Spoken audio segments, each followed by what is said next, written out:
ಈ ಕಡಕ್ಕೆ ನಿಮ್ಮನ್ನು ಕರ್ಕೊಂಬರ್ತಾರೆ ಫಾರ್ಮ್ ಹೌಸಲ್ಲಿ. ಅಲ್ಲಿ ನೀವು ಬುದ್ಧಿ ಹೇಳ್ತೀರಿ, ಅಲ್ಲಿಂದ ಡೀಲ್ಗಳು ಸ್ಟಾರ್ಟ್ ಆಗುತ್ತೆ. ಮತ್ತೇನಾಗುತ್ತೆ? ನೀವೇ ಸ್ಟಾರ್ಟ್ ಆಗುತ್ತೆ, ಹೇಳು ಹಿಂಗೆ ಮಾಡು ಫೋನ್ ಮಾಡು. ಆಮೇಲೆ ಎಲ್ಲ ಯಾರೂ ಇರಲ್ಲಾಗ, ನಾನು ಸೂರಜು ಇಬ್ಬರೇ ಇರ್ತೀವಿ. ಅಲ್ಲಿ ಒಳೆ ಸಾಲಲ್ಲಿ ಜಾಗ ಐತೆ ಹೊರಡೋಕ್ಕೆ, ಅಲ್ಲಿ ಹೋಯ್ತೀವಿ. ಫೋನ್ ಮಾಡು, ಮಾತಾಡು. ಏನು ಸಾಲಲ್ಲಿ? ಒಳ್ಳೆ ಜಾಗದಲ್ಲಿ ಕಾಂಪೌಂಡು ಒಳ್ಳೆ ಸಾಲಲ್ಲಿ ಇದೆ. ಒಳ್ಳೆ ಅಲ್ಲಿ ವಾಕ್ ಮಾಡ್ತಾ ಇದ್ದು.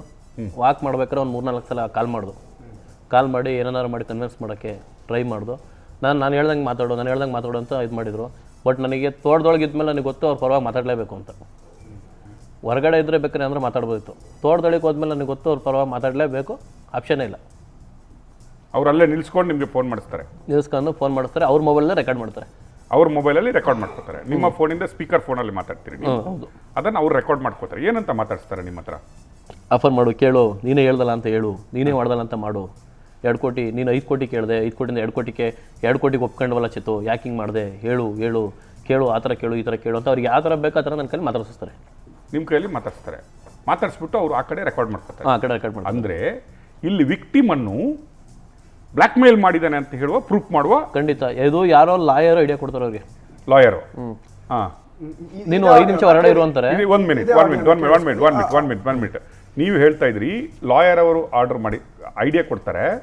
ಈಗ ಅವನು ಇದಕ್ಕೆಲ್ಲ ಒಪ್ಪಲ್ಲ, ಇನ್ನು ಅವನನ್ನು ಸಾಮ ಭೇದ ಎಲ್ಲ ಆಯಿತು, ಇನ್ನು ದಂಡದಲ್ಲಿ ಶುರು ಮಾಡುವ, ಅವನನ್ನೇ ಶಿಕ್ಷೆ ಹಾಕುವ. ಅವನೇ ಆಫರ್ ಕೇಳ್ದ, ನಮಗೆ 2-3 ಕೋಟಿ ಕೇಳ್ದ. ನಿಮ್ಮನ್ನು ಫಾರ್ಮ್ ಹೌಸ್ಗೆ ಕರ್ಸ್ಕೊಂಡ್ಬಿಡ್ತಾರೆ.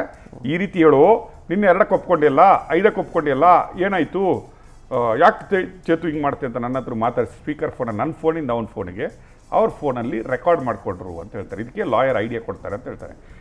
ಏನು ನೀವು ಐಡಿಯಾದ ಪ್ರಕಾರ ಮಾತಾಡಿದಿರಿ ಆ ವಿಡಿಯೋ ಕೇಳ್ಕೊಂಬರೋ. ರೀತಿಲಿ ಹೇಳ್ತಿದ್ದೀನಿ, ಅದು ಒಂಚೂರು ಮುಂದುವರೆದ್ರು ಅದು ಬೇರೆ ತರ ಆಗುತ್ತೆ ಕನ್ನೋ ಲಕ್ಷಣಗಳು ಇಲ್ಲಿ ನೋಡ್ತಿದ್ರೆ. ಈಗೆಲ್ಲ ಪವರ್ ಟಿವಿ ಹತ್ರ ಕರ್ಕೋಗ್ತವ್ರೆ. ಸುಮ್ನೆ ಒಳಗಡೆ ಹೋದ್ರೆ ಆಮೇಲೆ ಅನ್ನ ಅಂತೂ ಬಿಡಲ್ಲ. ಆಮೇಲೆ ಅದ್ ಬೇರೆ ತರ ಚಿತ್ರಣ ಆಗುತ್ತೆ. ಅರ್ಥ ಮಾಡ್ಕೊಳ್ಳಿ, ಹೇಳೋದು ಸ್ವಲ್ಪ ಸುಮ್ನೆ ಹೇಳೋದೊಂದ್ ಸ್ವಲ್ಪ ಅರ್ಥ ಮಾಡ್ಕೊಳ್ಳಿ. ನಮ್ ಬೇರೆ ತರ ಇದಾಗುತ್ತೆ, ಹೇಳ್ತಿದ್ದೀನಿ, ಅರ್ಥ ಮಾಡ್ಕೊಳ್ಳಿ. ಎಲ್ಲವೂ ಕರೆಕ್ಟಾಗಿ ಎಲ್ಲಾ ಪ್ರೂಫ್ ಇದಾವೆ ಶಿವ. ಸುಮ್ನೆ ನಾನು ಯಾವ್ದೋ ಬ್ಲಾಕ್ ಮೇಲ್ ಮಾಡಕ್ ಹೇಳ್ತಿಲ್ಲ, ಅರ್ಥ ಮಾಡ್ಕೊಳ್ಳಿ ನೀವು. ಹಲೋ, ಏನ ಅಲ್ಲ, ಏನ್ ವ್ಯವಸ್ಥೆ ಮಾಡ್ತೀನಿ ಅಂತಲ್ಲ ಶಿವು? ಅಲ್ಲ ಎಂತ 2 ಅವರ್? ಯಾವ ಅಮೌಂಟ್ ಅಲ್ಲ, ಯಾವ ಅಮೌಂಟ್ ಮರ್ಯ? ನಿಂಗೆ ಯಾವ ಅಮೌಂಟ್ ಕೇಳ್ತಾವ್ರೆ? ಏನಕ್ಕೆ ಅಮೌಂಟ್ ಕೊಡ್ತೀನಿ ಅಂತಿದ್ದೀರಾ? ಸರಿ ಆಯ್ತು. ಅಲ್ಲ ಕಣ, ನೀ ಏನಕ್ಕೆ ಅಮೌಂಟ್ ಕೊಡ್ತೀನಿ ಅಂತ ಹೇಳ್ತಿದ್ದೀರಾ? ಯಾವ ಪರ್ಸನಲ್ ಆಗಿ ಸುಮ್ನಿರ ಮಾರಾಯ. ನಿನಗೆ ನಾನು ಇವತ್ತಲ್ಲ ಹೇಳ್ತಾ ಇರೋದು, 3 ದಿವಸದಿಂದ ಹೇಳಿ ಇದ್ ಮಾಡ್ತಿದ್ದೀರಾ. ಹೇಳಿದ್ರೆ ಕೇಳ್ತಿಲ್ಲ ನೀವು. ಯಾವ್ದೋ ರೀತಿಯಲ್ಲಿ ಯೋಚನೆ ಮಾಡ್ತೀರಿ. ಏನೋ ಅಂದ್ರೆ ಏನೂ ಮಾಡಕ್ಕಾಗಲ್ಲ, ಹೇಳ್ತಿದ್ದೀನಿ. ಎಲ್ಲ ಆಗಿರೋದು ನನಗೆ ಅನ್ಯಾಯ ಕಣ. ಎಲ್ಲದೂ ಆಗಿರೋದು ನನಗೆ ಅನ್ಯಾಯ ಆಗಿರೋದು. ಹಲೋ, ಯಾವ ಫೈನಲ್ ಸೆಟ್ಲ್ಮೆಂಟ್ ಮರೆಯ ನಿಂಗೆ? ಏನಕ್ಕೆ? ಯಾವ ಸೆಟ್ಲ್ಮೆಂಟು? ಹಲೋ, ಯಾವ 2 ಕೋಟಿ? 2 ಕೋಟಿ ಏನು ಕೊಡ್ತೀರಪ್ಪ? ಸರಿ, ಏನು ಕೊಡ್ತೀರಾ 2 ಕೋಟಿನ? ಹಲೋ ಹೇಳು, 2 ಕೋಟಿ ಏನು ಕೊಡ್ತೀರಾ?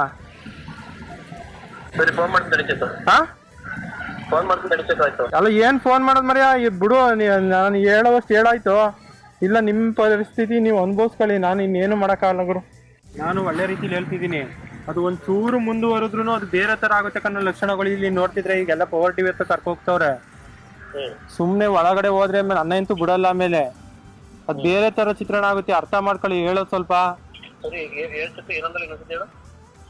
ಸುಮ್ನೆ ಹೇಳೋದೊಂದ್ ಸ್ವಲ್ಪ ಅರ್ಥ ಮಾಡ್ಕೊಳ್ಳಿ. ನಮ್ ಬೇರೆ ತರ ಇದಾಗುತ್ತೆ, ಹೇಳ್ತಿದ್ದೀನಿ, ಅರ್ಥ ಮಾಡ್ಕೊಳ್ಳಿ.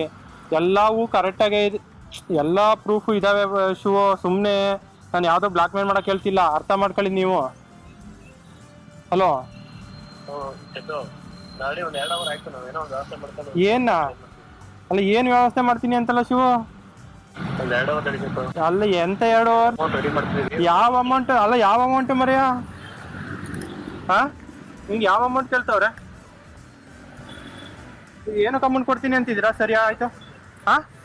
ಅಲ್ಲ ಕಣ, ನೀ ಏನಕ್ಕೆ ಅಮೌಂಟ್ ಕೊಡ್ತೀನಿ ಅಂತ ಹೇಳ್ತಿದ್ದೀರಾ? ಯಾವ ಪರ್ಸನಲ್ ಆಗಿ ಸುಮ್ನಿರ ಮಾರಾಯ. ನಿನಗೆ ನಾನು ಇವತ್ತಲ್ಲ ಹೇಳ್ತಾ ಇರೋದು, 3 ದಿವಸದಿಂದ ಹೇಳಿ ಇದ್ ಮಾಡ್ತಿದ್ದೀರಾ. ಹೇಳಿದ್ರೆ ಕೇಳ್ತಿಲ್ಲ. ನೀವು ಯಾವ್ದೋ ರೀತಿಲಿ ಯೋಚನೆ ಮಾಡ್ತೀರಿ. ಏನು ಅಂದ್ರೆ ಏನೂ ಮಾಡಕ್ಕಾಗಲ್ಲ, ಹೇಳ್ತಿದ್ದೀನಿ.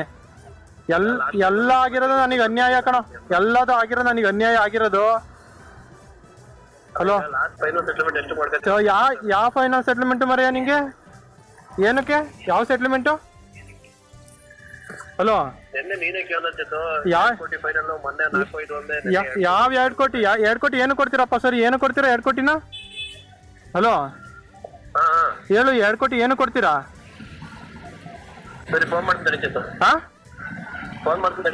ಅಲ್ಲ, ಏನ್ ಫೋನ್ ಮಾಡೋದು ಮರ್ಯಾ?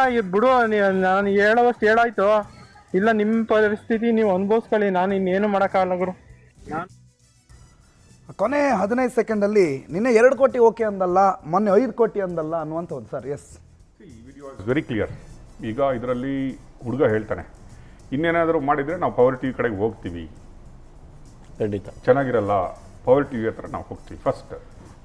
ಫಸ್ಟ್ ಆ್ಯಸ್ ಎ ಪವರ್ ಟಿವಿಯಲ್ಲಿ ಹೆಡ್ ಆಗಿ what we done in fast 6 ಇಯರ್ಸಲ್ಲಿ ಜನಗಳಿಗೆ ನಮ್ಮ ಮೇಲೆ ಆ ಭರವಸೆ ಇದೆ, ನಾವು ಜನಗಳೊಟ್ಟಿಗೆ ನಿಂತ್ಕೊಂಡಿದ್ದೀವಿ ಅನ್ನುವ ಭರವಸೆಯಲ್ಲಿ ಅಟ್ಲೀಸ್ಟ್ ಪವರ್ ಟಿವಿ ಹತ್ರ ನಾನು ಹೋದರೆ ನ್ಯಾಯ ಸಿಗುತ್ತೆ ಅನ್ನುವ ಆ ವಿಕ್ಟಿಮ್ ಮಾತಿದೆಲ್ಲ, that makes us proud. Thanks to my power family who work with me for. ನಾನು ಎಂಥ ರಿಸ್ಕ್ ತಗೊಂಡ್ರು, ಯಾವ ರೀತಿಯ ರಿಸ್ಕ್ ತಗೊಂಡ್ರು ಅದರೊಟ್ಟಿಗೆ ನಿಂತ್ಕೊಂಡ ಪವರ್ ಟಿವಿಯ ನನ್ನ ಫ್ಯಾಮಿಲಿಗೆ ಹೋಗಬೇಕಾದ ಮೊದಲ ಗೌರವ ಇದು. Taking that credit. ನೆಕ್ಸ್ಟ್, ಈ ವಿಡಿಯೋ ನೋಡಿ, ಆಡಿಯೋ ಕೇಳಿದರೆ ವೆರಿ ಕ್ಲಿಯರ್ಲಿ ನೀವು ಹೇಳ್ತೀರಿ, ನನ್ನ ಪಕ್ಕ ನಿಲ್ಲಿಸ್ಕೊಂಡು ಅವರು ನನ್ನ ಹತ್ರ ಇದೇ ರೀತಿ ಮಾತಾಡಿದರು. ಇಟ್ಸ್ ವೆರಿ ಪ್ಲ್ಯಾಂಡ್ ಆಡಿಯೋ ಅಂತ ಗೊತ್ತಾಗುತ್ತೆ.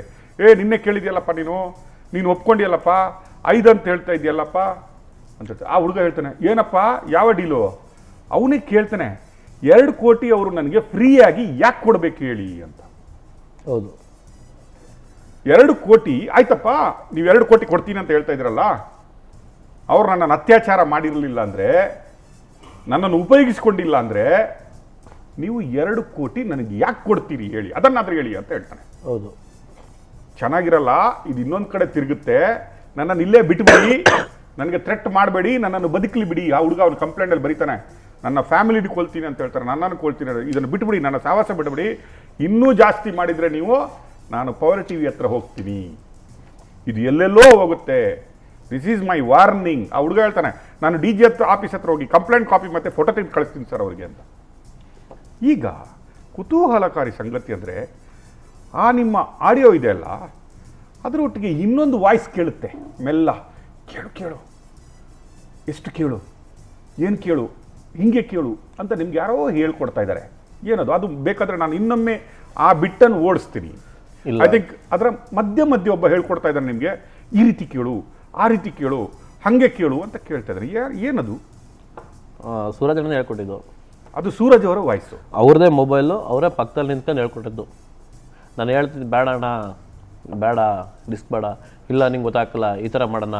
ಅವನಿಗೆ ಯಾಕೆ ಅಂದರೆ, ಈಗ ಆಲ್ರೆಡಿ ಅಷ್ಟೊತ್ತಿಗೆ ಅದು ಆಡಿಯೋದ ಬುಧವಾರ ಅನಿಸುತ್ತೆ, 3 ದಿನ ಲೇಟ್ ಆಗಿದೆ, ಹೆಂಗಿರೋ ಏನೂ ಆಗಲ್ಲ, ಹೆದರಿಕೆ ಬೇಡ, ಮಾಡು. 3 ದಿನ ಲೇಟ್ ಆಗಿದೆ ಅಂದರೆ ಅರ್ಥ ಆಗಿಲ್ಲ. ಆಲ್ರೆಡಿ ಭಾನುವಾರ ಇನ್ಸಿಡೆಂಟ್ ನಡೆದಿದೆ, ಆಲ್ರೆಡಿ ಬುಧವಾರ ಗುರುವಾರ ಬಂದು ಹೋಗಿದೆ, ನೀನು ತಲೆ ಕೆಡಿಸ್ಕೋಬೇಡ, ಏನೂ ಆಗಲ್ಲ, ನೀನು ಮಾತಾಡು. ಯಾವ ಪ್ರೂಫು ಉಳಿಯಲ್ಲ. ಕಂಪ್ಲೇಂಟ್ ಕೊಡ್ಲಿಕ್ಕೆ ಆಲ್ರೆಡಿ ಲೇಟ್ ಆಗಿದೆ, ಮಾತಾಡು, ಹೆದರಬೇಡ. ಅಂದರೆ ಅವರು ಆಲ್ರೆಡಿ ಕನ್ಸಲ್ಟ್ ಮಾಡ್ತಾ ಇದ್ದಾರೆ ಪೊಲೀಸ್ ಅವ್ರ ಹತ್ರ. ಇನ್ಸಿಡೆಂಟ್ ನಡೆದಿದ್ದು ಶುಕ್ರವಾರ, ಸಂಡೇ, ಇನ್ನೂ ಒಂದು ಕಂಪ್ಲೇಂಟ್ ಕೊಟ್ಟಿಲ್ಲ. ಆಕ್ಚುಲಿ ಎವಿಡೆನ್ಸ್ಗಳೆಲ್ಲ ಹೋಗ್ಬಿಡ್ತವೆ. ಹುಡುಗ ಭಾನುವಾರ ನಡೆದಾಗ ಸೋಮವಾರ ತುಂಬ ಯೋಚನೆ ಮಾಡೋನೆ. ಸೋಮವಾರ ನೈಟು ಗೊತ್ತಾಗುತ್ತೆ, ನಾನು ತಲೆ ಕೆಡಿಸ್ಕೊಳ್ಳಲ್ಲ. ಬಟ್ ಬೆಳಗ್ಗೆ ಇದ್ದಾಗ ಸ್ವಲ್ಪ ಭಯ ಆಯಿತು, ಏನಾದರೂ ಹೆಚ್ಚು ಕಡಿಮೆ ಮಾಡ್ಕೊತಾನೆ ಅಂತ. ನಾನು ಹೋಗಿ ಅಣ್ಣ ಹಿಂಗೆ ನಡೀತೈತಿ ಅಂತ ಹೇಳಿದಾಗಲೇ ಕನ್ಸಲ್ಟ್ ಮಾಡೋರು ಆಲ್ರೆಡಿ ಅವ್ರು ಅಷ್ಟೊತ್ತಿಗೆ ಆಗಲೇ ಲಾಯರು, ಪೊಲೀಸು ಎಲ್ಲನೂ ಕನ್ಸಲ್ಟ್ ಮಾಡಿ ಏನು ಮಾಡ್ಬೋದು, ಫಸ್ಟ್ ಈ ಥರ ಮಾಡಿ ಅಂತ ಅವ್ರು ಹೇಳ್ಕೊಟ್ಟವ್ರೆ, ಅವ್ರು ಆಡಿಸಿದ್ರು. ಫಸ್ಟ್ ಸಾಮ, ಆಮಿಷ, ಆಸೆ, ಜಾಬು ಎಲ್ಲ ನೋಡಿದ್ರು, ಲಾಸ್ಟಿಗೆ ದಂಡ, ಈಗ ಟ್ರ್ಯಾಪ್ ಬಂದವ್ರೆ. ಸೂರಜಣ್ಣ ಹೇಳ್ಕೊಡ್ತಾರಲ್ಲ ನಿಮಗೆ, ಹಿಂಗೆ ಕೇಳು ಅಂತ ಏನಂದ್ರಿ ನೀವಾಗ?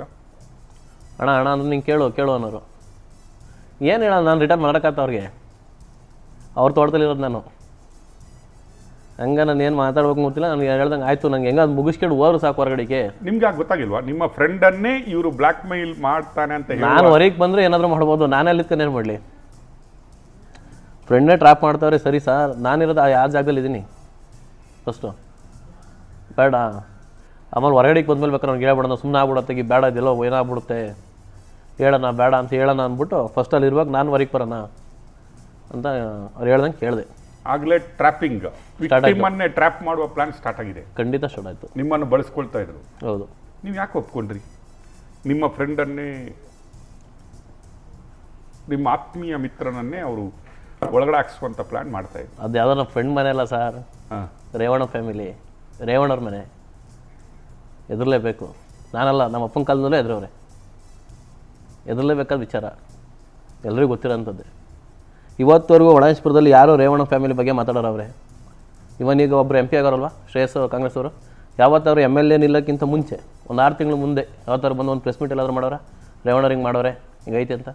ಒಂದು ನನಗೆ ಗೊತ್ತಿರೋಂಗೆ ಒಂದು 15-20 ವರ್ಷದಿಂದ ಒಂದು ಎಲ್ಲರೂ ತೆಗಿಸಿ ರೇವಣ್ಣನ ಅಪೋಸಿಟ್ ಒಳಾಂಶಪುರದಲ್ಲಿ ಯಾವ್ದಾದ್ರು ಪ್ರೆಸ್ ಮೀಟ್ ಆಗಿದೆ, ಅವ್ರು ಯಾರೋ ಒಬ್ರು ಅರೆಸ್ಟ್ ಆದ್ರಲ್ಲ, ಇವರು ಅವ್ರೊಬ್ಬರು ಮಾಡಿರ್ಬೋದೇನೋ, ದೇವರಾಜೇಗೌಡರು ಒಬ್ಬರು ಬಿಟ್ರೆ ಬೇರೆ ಯಾರಾದ್ರೂ ಮಾತಾಡೋರೆ ಅಂತ.